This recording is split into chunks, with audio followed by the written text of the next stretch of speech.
Hello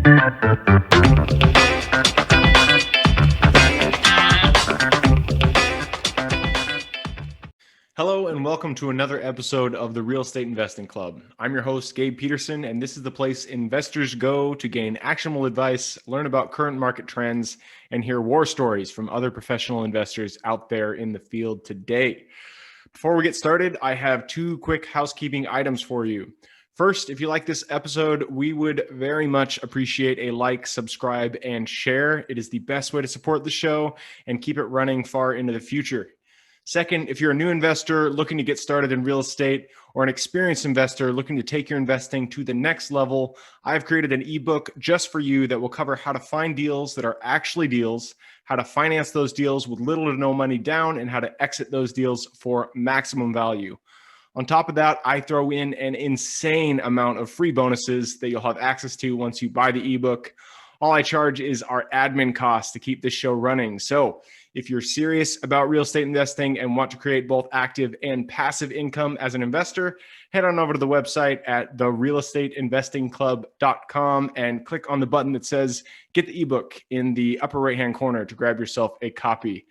With that said, let's dive right in. Today we have a very special guest with us, ready to drop some investor knowledge on you. So buckle up, grab your pen and paper, and enjoy the ride. All right, we are live with another episode of the Real Estate Investing Club. Today we have with us Cory Nemoto. Cory is the co-owner, and founder of KÉCŌ Capital. He began his real estate investing career in 2011 in Southern California, down in Riverside County, while finishing up his bachelor's degree at California Baptist University. After graduating, Cory moved back to Hawaii and became involved in real estate investing on the island of Oahu. He has since been involved in multiple investment deals ranging from relocation, renovation, and new home development projects, and has been featured on multiple nationally renowned real estate investing podcasts, including the Real Estate Investing Club. Cory, it is a pleasure to have you on the show. Thanks for hopping on. How are you? I'm doing great. Thanks, Gabe. Appreciate it, man. For sure. We always start out each episode with stories. I like to hear how people got to where they are. So why don't you take us back to the beginning? How'd you get started in real estate in the first place? Sure. Well, I started in real estate my last year in college when I was living in California, wrapping up school, was going to get my degree in exercise science and marketing, and totally took a right-hand turn or left a hard fork in the road, and I took one route, which was I really was kind of itching for something else, and I spent thousands of dollars on school, so it was I was very uncomfortable. I didn't know what I really wanted to do with my life, really. But all I knew is I didn't want to go into exercise science. That's one thing I know. I don't want this. You're right, exactly. So I ended up, I went to the local club, real estate investing club out in Riverside, California, and met some great people at that club. And I'm still in touch with them today. And I linked up with two kind of mentors of mine. At the time, it was 2012. Actually, I started in 2011, but I didn't really start working for those two investors till around 2012. And they gave me a shot, basically door knocking for them. And they were doing a very interesting strategy in that time, which was they were flipping notes, basically, jumbo loans. And I started door knocking for them for about a year, and before I graduated and then moved back home. So it was very uncomfortable the first year because I was door knocking in 2012 and the market was still recovering, so nobody really wanted to talk to me. And I have a bunch of door knocking stories that I could go over, but it was really the most important year for me because I grew personally so much, and I really think that formed a solid foundation for my career. And moved back to Hawaii and kind of went to the local meetups here, got more mentors, and started wholesaling. And then I started getting to flipping, and then now it's ground up development and a whole bunch of other stuff. No, man, I love it. And I love stories like yours because yeah, I feel like, unless people are born into wealth, you really got to start down in the trenches and door knocking. There's nothing more trenching than door knocking. That is a skill right there. So I'm sure you learned a lot just about how to interact with sellers from that experience there. Oh yeah, I learned a lot of lessons there, and it really showed what I had inside, of me, because there's a lot of times where I felt like turning away and just giving up, right?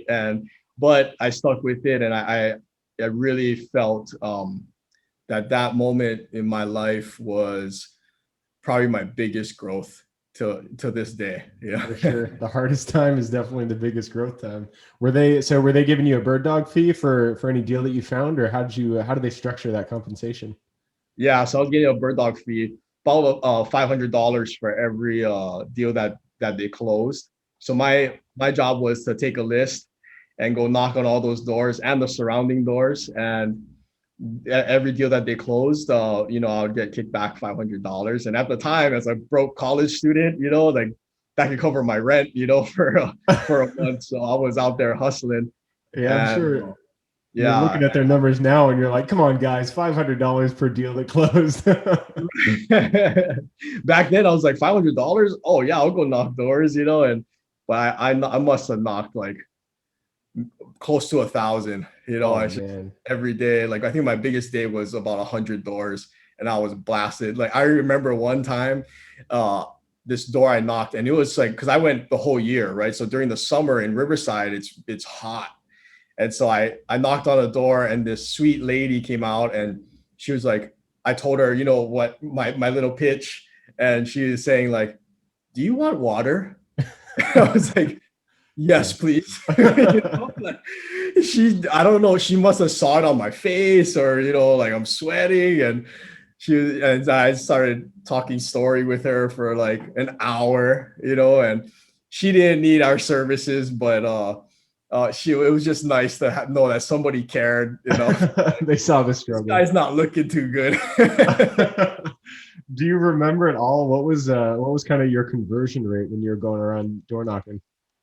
At the time I wasn't like savvy enough to track it, but it was pretty low, dude. Yeah, I Maybe could one out imagine. of 100 might want to call back from my mentors, but Oh man.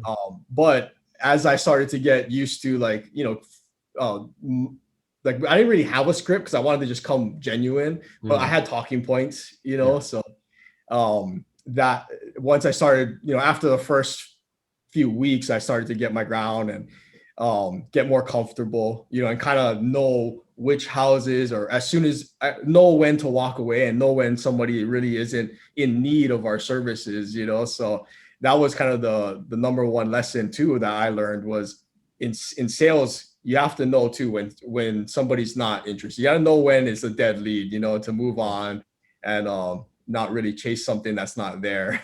Yep. Time is money, and you don't want to waste that in things that aren't going to turn to fruition. So, um, Exactly. yeah, I mean that's I did cold calling at one point, and that itself was hard. I could only imagine door knocking. So I give you a lot of props for that. That is a great way to get an introduction into the field. Thanks, man. But since then, I mean, you're not door knocking anymore. You've taken a step up, and so you've gone into. It looks like you went into wholesaling, flipping, and ground up development, which is great. So you're focused 100% on wholesaling out there in Hawaii, correct? You're not doing anything in the mainland. Well, we are doing so. It's kind of crazy. About 2 years ago, me and my business partner decided to vertically integrate our company. So we sold some of our assets, and we were originally house flipping and doing ground up construction of single family homes in Hawaii, and then moved to Seattle. So we're in Seattle as well, and also in Las Vegas. So we're kind of in three different markets, and we vertically integrated our company mainly because we realized that with our network, we wanted to help service other investors. So And we also knew that, house flipping and development, it's super active income, right? Like Yeah. you're in it, and Yeah. it's hard to work on the business, or it's hard to work on the business instead of inside the business. So we decided to vertically integrate. So now we own a construction company in Seattle. We own a brokerage. We have ownership in a brokerage. We have partners and a property management company. And then we also have our real estate investment fund, which acts as a hard money and private money fund. So the ideal was to basically kind of switch us back to wholesaling where I started, Mhm. and focus on marketing and lead generation. And as leads come through, we can kind of throw them through the different buckets that we have formed. So like all the retail leads, the sellers who they want to sell their house, but they're not distressed, enough for an investor to come in with cash and close fast. We would list them through our brokerage, and then any deals that are nice equity deals that we can wholesale, or maybe like wholesale to a buy and hold investor who's going to maybe burr the property. Then we would wholesale it to that investor, but also offer the primary financing through our fund. We'll offer the construction if they need a crew through our company, our construction company, and then offer to list it on the back end through our brokerage. So we're kind of hitting it, at every stage, and focusing more on servicing other investors and helping them, while also, increasing the profit centers that we've built out and the infrastructure we built out through our vertical integration of our company. I love it. Yeah. And I mean, one of the, as I found as I got deeper into this, I started to realize that marketing lead generation is kind of the essence of creating, starting the value chain. And if you only have one tool, in your tool belt, for instance, wholesaling or flipping, you're letting a lot of things fall through. And so if you're really good at marketing and these leads are coming in and you're only looking at it through the wholesaling or the flipping lens, there's a whole bunch of different opportunities out there. So I love that you guys, you realized that there was these holes in your bucket of your business, and you kind of patched those by adding in the different services as a true real estate investing company. So that's great to hear that you guys did that. Yeah, I mean, it's not easy. It's hard enough to start one company from the ground up, and like let alone five. So there's a lot of people that count on us. We have a lot of people to answer to, we have a lot of people to take care of. So it's a big responsibility. There's a lot of fires that come up here and there, but me and my business partner, we have high capacities and we hold each other accountable. It's been a blast, to be honest, and I wouldn't trade it for the world. Even though sometimes I get like 3 to 5 hours a night sometimes, because I'm just constant. I have partners in New York, for our fund, and people all over the nation that are within our companies. So it's but now for me is the time to strike, while I have the energy and while I have the will. One day, I mean, who knows? I might just wake up one day and be like, I'm done, guys. Take it over. Who wants my portfolio? Right. Awesome. Well, while you're in it, you're growing those systems, you're building out your business. I mean, we were talking about leads earlier. That's the kind of the that's where it all starts, is generating these leads. So what are the tools that you guys have found, or the methods that you guys have found to be most effective for off-market lead generation?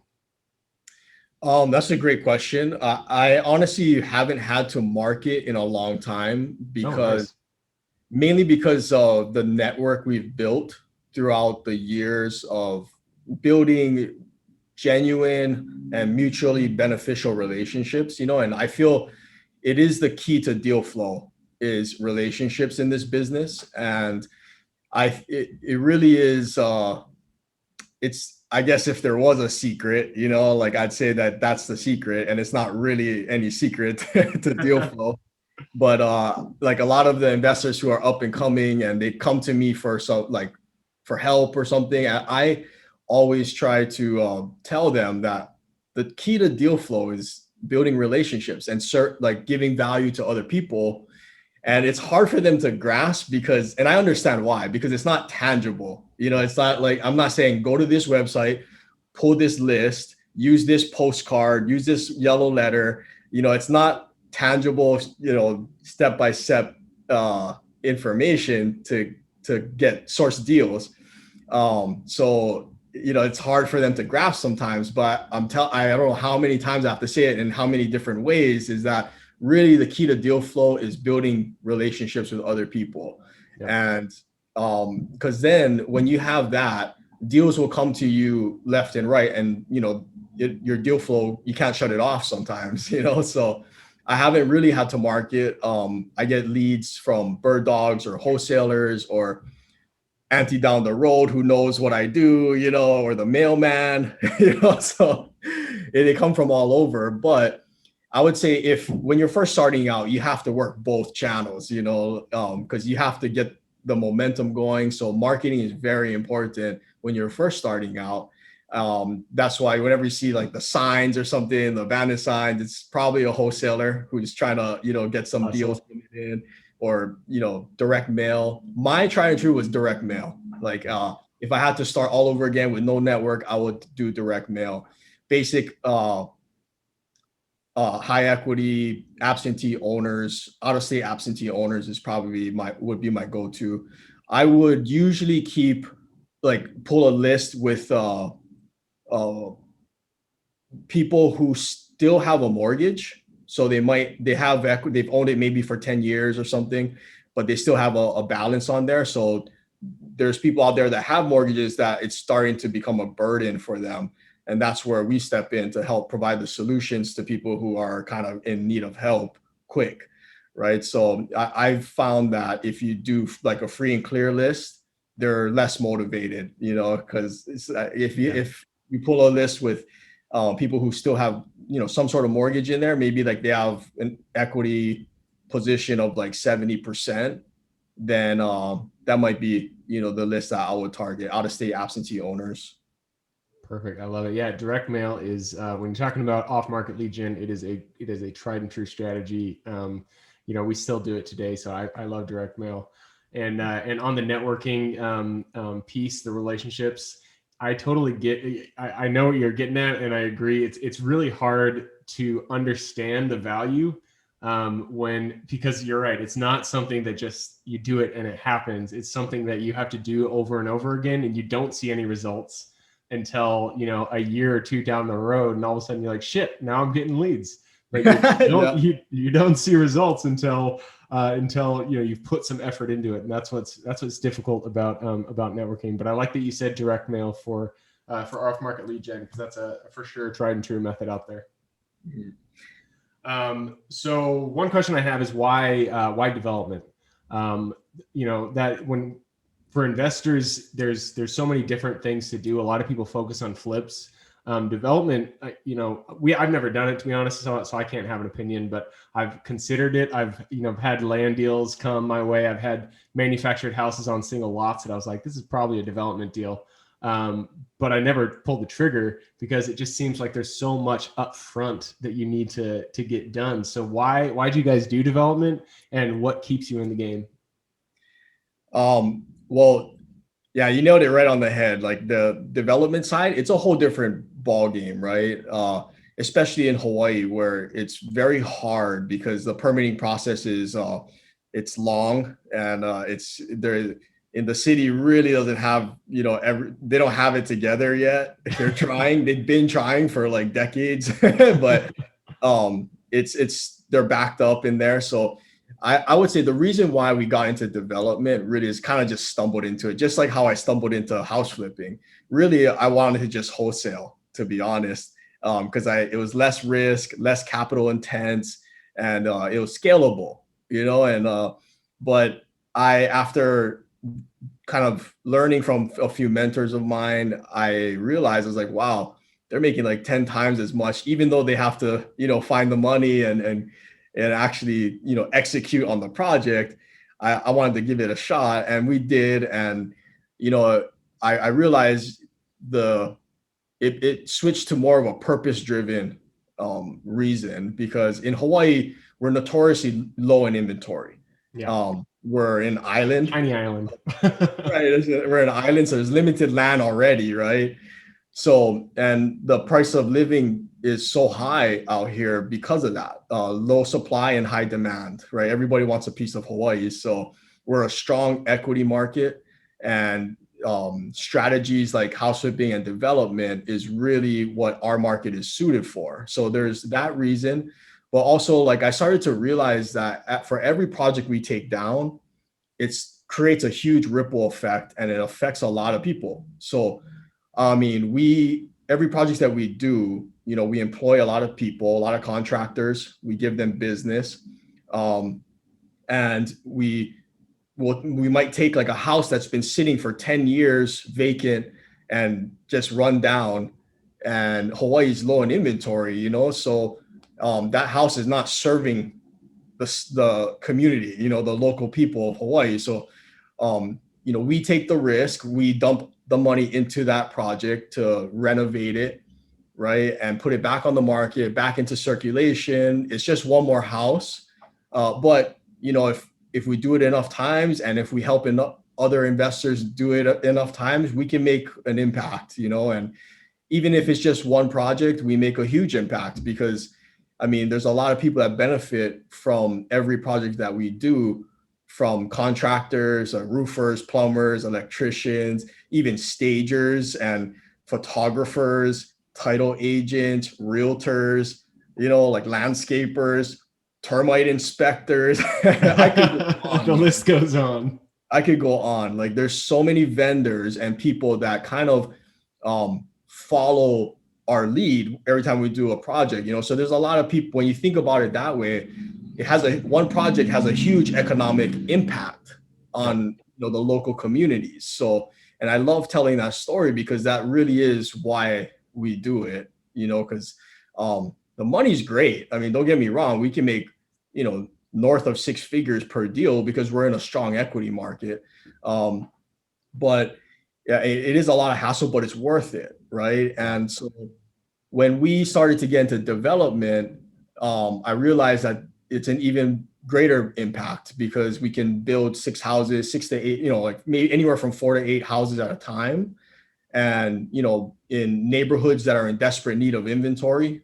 So you see the impact, and you see like these buyers that come in, like maybe their first home time buyers with a family and stuff. And it's just very fulfilling work. And so it is different than renovating a house, right? In a sense, or even if you can have a builder who's been building for years and has a lot of experience in building, but doesn't mean that they can flip a house.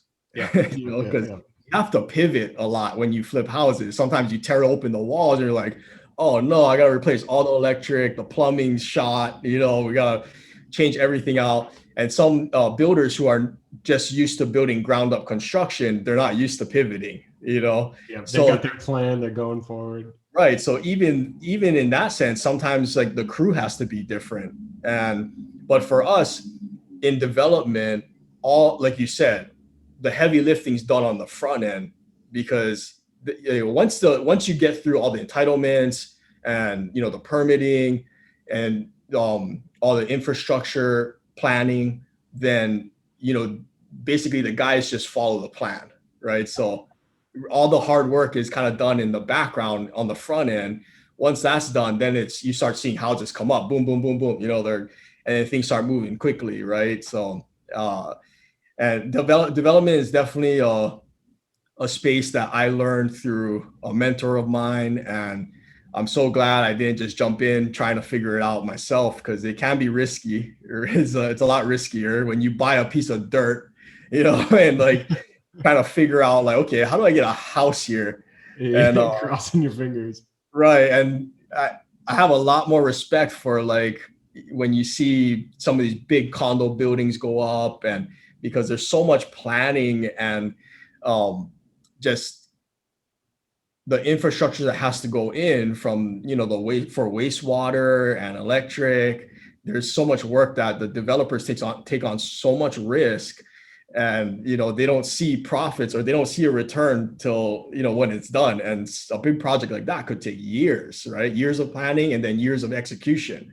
Yep. So I give a lot of props to them. And I am pro development, but responsible development, because there's some development that's irresponsible, I feel, and it's unnecessary. And we see that in Hawaii too. So that's why we always stick to like maybe 8 homes max out here. And that way, it feeds the need of the people, which is the people of Hawaii who want a single family home, not necessarily like luxury condos that foreign buyers are going to park their money in. That's what we see out here. To me, that's irresponsible development, so. Yep, absolutely. And I love the perspective that you gave. I mean, it's so easy to kind of, when you really get into running your business, it's easy to see deals as numbers, documents, and project schedules. And you really don't take a step back to consider that all the lives that you're impacting, not only from your finished product, from putting on a nice, offering a nice house to the community, but also everybody who touches that. I mean, you are part of the entire economic chain that goes in to putting that house on the market, and you're the one that's spearheading it. So it really is. I like that perspective. So I appreciate that. That's the way you took that. So yeah, and like you said, it's like it all starts with the acquisition side, right? Because like finding and funding deals, that's the genesis of wealth creation. It starts the process to which many people benefit from. So it's very important, I feel, to be out there shopping for deals and shopping for homeowners who are in distress and need our help. It's a small percentage of people that we can help, but that small percentage need help. And the people that we do help and we purchase their property, it starts a ripple effect to where we affect a lot of different lives. And I know for a fact, like a lot of the vendors who we trust and we know, like their livelihood, their businesses have benefited greatly from our ability to service these homeowners who may be in distress, to acquire these properties. We take the risk, we sign on the line for these mortgages, and it's high interest, right? High leverage, high interest. So we take a big risk, and we're the last to get paid usually when you're flipping houses. absolutely, I know that life. Well, hey, Cory, we have blown through our allotted time, so I got to push us into the quick question round. But before I do that, just thank you for hopping on. I've loved everything you shared with us today so far. Absolutely, man. Thank you. So quick question round. It starts with books. I'm a big bookie. And this round is all about me asking quick questions, you giving quick responses. So books, give me one recommendation for a real estate investing book that you like, and one just for general life wisdom. Okay.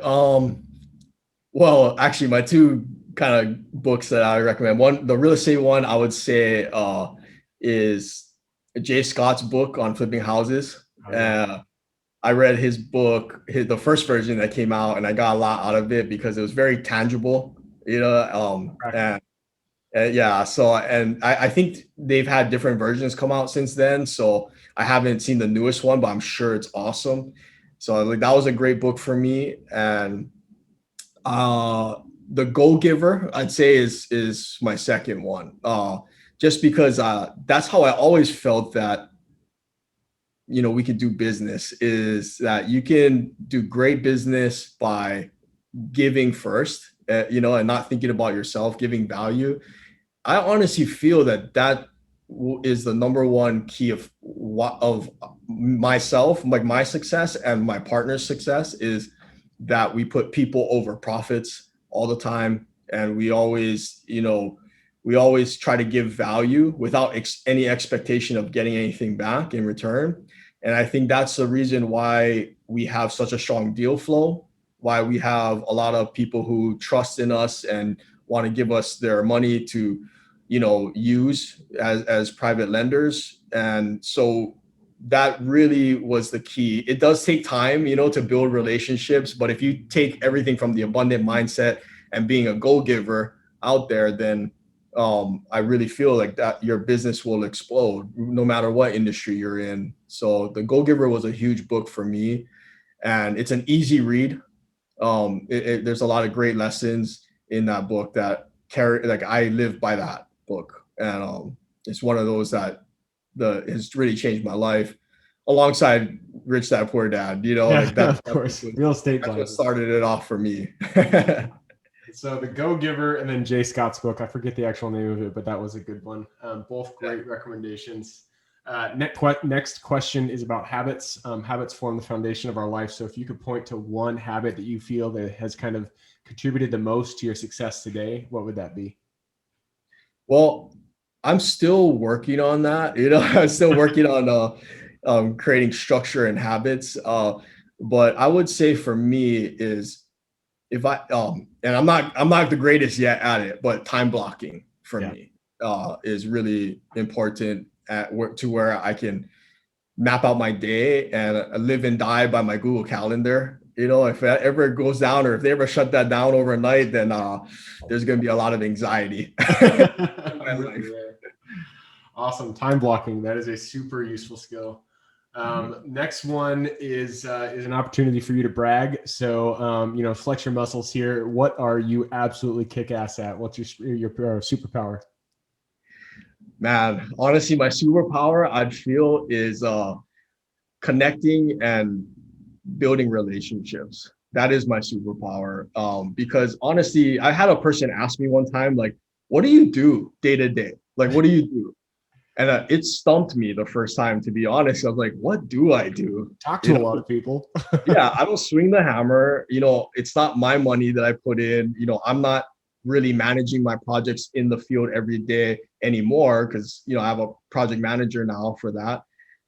So really what I do is this, connect with, like, you, Gabe, and I build relationships, I provide value. And then from there, everything kind of comes back, because I'm more now in my, stage of my career. I'm more like moving pieces across the board, and everybody who I meet, like, I kind of can sense where I can help them, where would they be able to help us, so I'm kind of more of a connector, so if somebody's has a deal, they're looking for money, I'll help them find the money. If somebody has money and needs a deal, I'll help them find the deal. Or, so I'm more of a connector, and I'd say that's my superpower. I think I was just born to do that, and I wasn't born to swing the hammer. I'd probably hurt myself out there. Like, I give the guys in the field, our crew, just so much credit, because, like, they're sweating every day, and I see the stuff that they do, and it's amazing. Like, we take some houses that are like, man, that thing should be condemned and never ever brought back to life, but we do it, and then it comes back, and, like, the finished product is there. I'm like, I cannot believe what they've done, and that's not me, that's them, right? So it's amazing to see, and that's not my strength. I've told the story before on the show, but one of the first flips that I did, I actually did the tiling and the drywall. Did everything but the electrical and plumbing. And so I, hired those contractors, had them come in. I was walking the property with them, and they were looking around. They're like, "Who did you hire for all this work? This is really shoddy stuff." And I'm like, "Shit, you're right. I am not meant for this kind of work." Right. So yeah, I'm with you too. I give props to the guys swinging the hammer, because you guys are artists out there. I'll tell you what. Right. Exactly. All right, going to the last question. This is. Oops, I lost the page there. All right, this is about your younger self. So if you go back to the Cory who did not know about real estate investing, had not done his first deal, go up to him, shake his hand, look him in the eye, and give him one piece of advice to move forward. Ooh, that's a good one. I would say the one piece of advice I'd give to my younger self is to keep patience, because it's hard when you first start, when you have no resources, you have really no network, you have no knowledge. So when I was first starting, I wanted deals right away, and I think the universe kind of gave me a lesson, kind of like slapped me across the face a couple of times, and like, oh, you think you're that good that you're gonna get a deal in a few weeks, like, we'll show you. It took me a year to get my first deal. and it was a wholesale deal. And and really, like, that was a lesson to me, because I was so anxious. I was like, oh, I'm gonna crush it. Like, I'm, because I have a high capacity and I know that, and I have a strong work ethic and I know that. So when things aren't going my way, like, I start to get really down, or like I start to feel like what's going on, because I should be seeing some results by now, and sometimes, like, you have to be patient. And that also leads to, like, a lesson I did learn once I did start getting momentum and deals, is that you want to grow very calculated, because I did grow really fast at some point, and there is such a thing as growing too fast, because you grow too big too fast, and it could be your downfall, and I've seen many investors take on too much, get over leveraged, and then they're no longer in the business anymore, So I don't want anyone go through that. So be patient, like, and just keep your head down and keep running forward and charging forward, and it'll happen. As hard as it is, patience is the key. I love that. Yeah. So this is the actual last question. You've given us a lot of advice, a lot of good wisdom for real estate investors just starting out. So I'm sure people want to reach out, say hi to you. What's the best way for them to do that? They can reach out to me on social media. So I'm on Instagram and Facebook.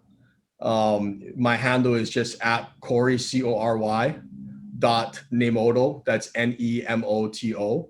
And then they can also check out our website. It's KÉCŌCapital.com. That's KECO capital.com. And so anyone looking for financing, we can provide the financing, or anything in general, we can pretty much help with.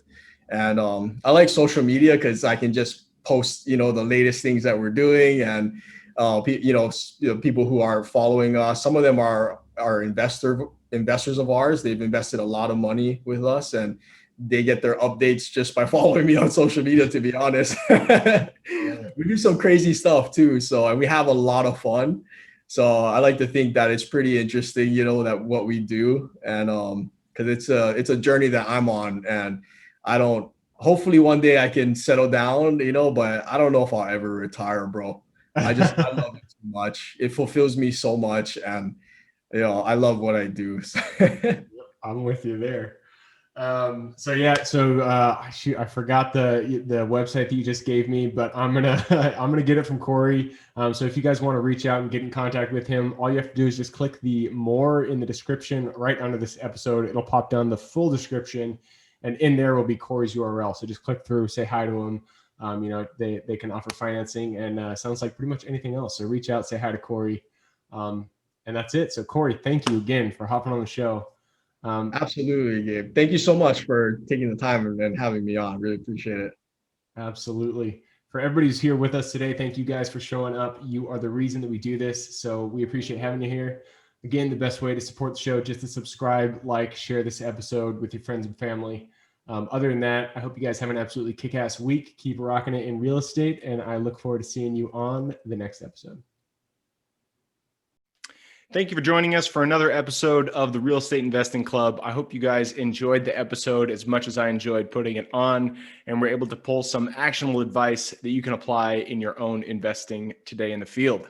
Before you go, we have a gift for you. If you're a new investor looking to get started, or an established investor looking to take your investing to the next level, I've created an ebook just for you, available on our website. This ebook will cover how I was able to create both active and passive income in real estate with very little money to start with. In it, I will address the 3 most often cited obstacles new and veteran investors run into by showing you how to find deals that are actually deals, how to finance a deal with little to no money down, and how to exit those deals for maximum value.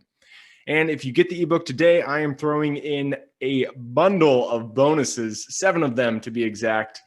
The first one will be the off-market lead generation blueprint, which will take you through the exact systems and processes we use to generate off-market leads like clockwork, which is the most important skill when it comes to creating wealth in real estate. The second bonus is the A to Z REI systems and vendors guide, which will allow you to peek under the hood of our business and see the exact tools, systems, and even the vendors we use to see the success that we do. And the third bonus is the top 100 best performing keywords pack, which will give you the exact keywords we use to target motivated sellers online using PPC ads. The fourth bonus is our contracts bundle for wholesaling and renting real estate, which will give you access to all the contracts we use in the field to execute all different types of transactions. After that is the Investors Quick Analysis Calculator and Offer Tool, which will allow you to quickly calculate whether a deal is an actual deal and will allow you to create an offer automagically from those calculations. This is a lot of bonuses that I said. I'm just going to keep going down the list. Number 6 is the Investors Daily Success Tracker, which is a tracker you can use to ensure you are taking the right actions day in and day out to reach your financial goals in real estate. And the last bonus is the Wholesalers Template for Quick Assignment Cash, which will give you the templates we use to present our wholesale deals professionally and efficiently to our buyers. Whew, that is a bundle. So it's a mouthful. You get all of those bonuses for free when you download the ebook. All we charge is the admin cost to run the show. So if you're interested in the ebook and the bonus bundle, head on over to the website at therealestateinvestingclub.com. Click on Get the Ebook Bundle at the top of the page to take advantage of that deal. And with that said, I hope you have a fantastic day and even better week. Keep rocking real estate, and I look forward to seeing you on the next episode.